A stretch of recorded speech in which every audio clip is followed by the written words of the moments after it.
Hi, Andy Carter here, PJ Teaching Professional here at Jumeirah Golf Estates, and welcome down to Carter's Golf.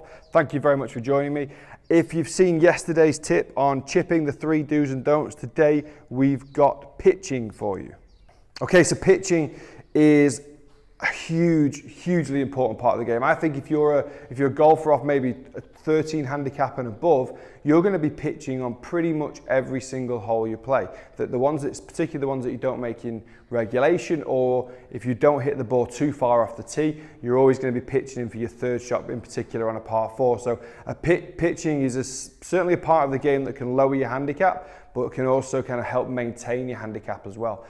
A lot of golfers, I think, can get off the tee, can hit a decent enough second shot, but how frustrating is it from 30, 40, 50, 60 yards when you make a complete mess of it? You thin it over the back of the green, you catch it heavy, and the ball doesn't go too far in front of you. So we need to be able to hit, I think, to get golfers better, 80 yards and in, we need to try and set ourselves a standard that we never miss the green. If you can do that, regardless of the standard of golf you're at, you will definitely lower scores, because we always make mistakes. But we're going to try and set a precedent that we never miss the green from inside of 80 yards. Once you feel like you've conquered that, then we just increase the parameters, 100, 110, 120. That's how we become better golfers. So the 3 things we're going to be looking at today with pitching, and the 3 do's and don'ts that I see all too often. Number 1, rotation. Golfers tend to freeze up. Such a short swing, such a short shot, 50 yards, you're looking at thinking, I could probably throw it there. Don't need too much power in this. So a lot of golfers we see start moving like this. They suddenly stop to use the influence of the shoulders, the hips, the legs, stop thinking about the actual technique, and just go up to the golf ball, swing it to there, and then don't really get through the shot and realise you've either left it 20 yards short because of a good strike, or you've hit it really poorly. Really important for short game, so for pitching in particular, is that we're doing a smaller version of our golf swing. So if my golf swing goes all the way up to there and round, I've got 45-degree hip turn, 90-degree shoulder turn approximately, with a pitch shot from 50, 60 yards. All I'm going to do is going to narrow my stance a little bit. So I would now use my club head width, like we did with chipping, 2 club head widths for chipping, maybe look at around about 3 for pitching. Because the swing's a bit longer, we need a bit more balance, a bit more stability, okay? So from that position, we've got 3 club head widths apart for the feet, weights ever so slightly on the left-hand side. I don't like to see it too much, ever so slightly on the left-hand side, but making sure, coming back to rule number 1, is that we're rotating. So if I want to swing to 9 o'clock swing, for example, where my left arm gets parallel to the ground, my legs have still moved, my hips have still rotated, my rib cage, my stomach, my shoulders, they're all still very much involved in the swing. So I can get into a decent position, and I've got so much more control of my impact, I've got so much more control of my distance control, and I've got control of strike. Rule number 2 kind of follows on quite nicely from rule number 1, and that's follow through. Again, I see a lot of golfers will swing all the way back to here and generally stop in and around here on the way through, because they're worried on the through swing that they're going to hit the ball too far. My through swing is not going to make a difference to how far my ball goes. It's going to help me maintain my momentum through impact.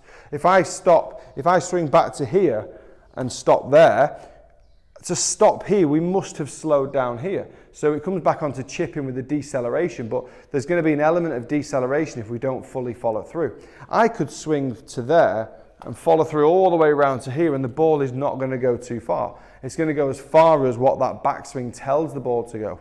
Your through swing, I always try and think of it as your momentum. So if you go to there and swing all the way through there, my ball's not suddenly traveled 150 yards.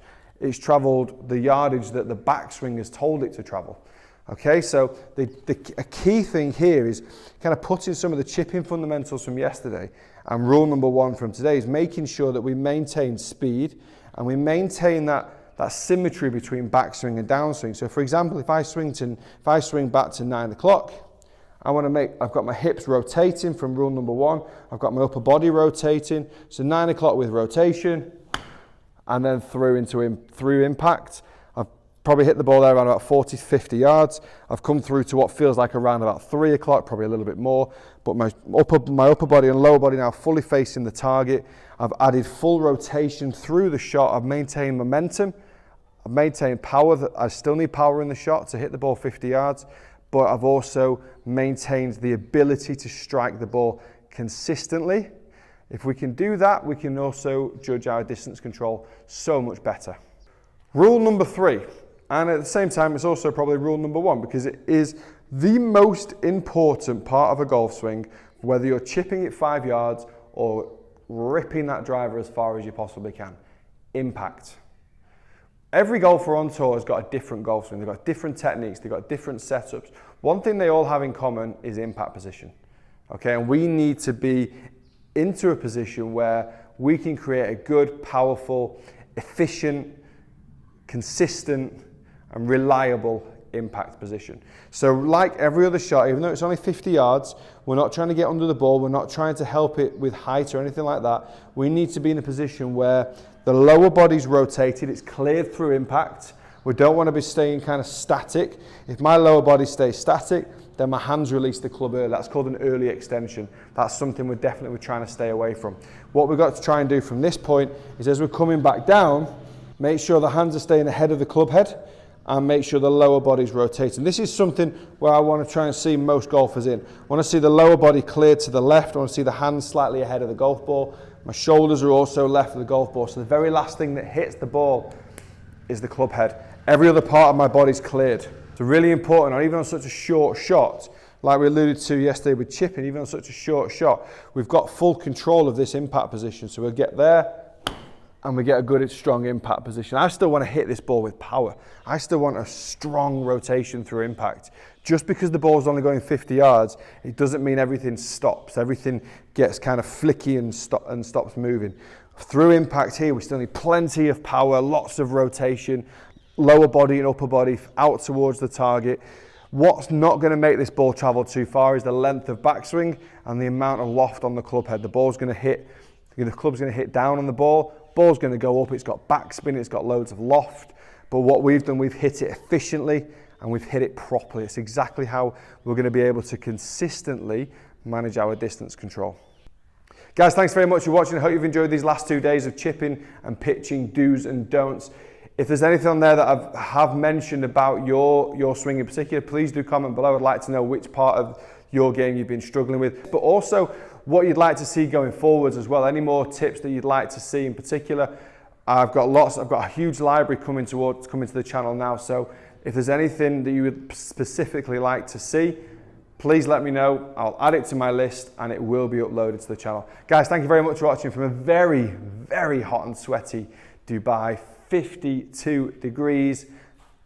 Yeah, as you can possibly tell, I'm not sure what it looks like. 52 degrees, very hot. So please do subscribe to the channel, follow me on my social media platforms, Facebook, Instagram and Twitter. And for today, thank you very much for watching. See you soon.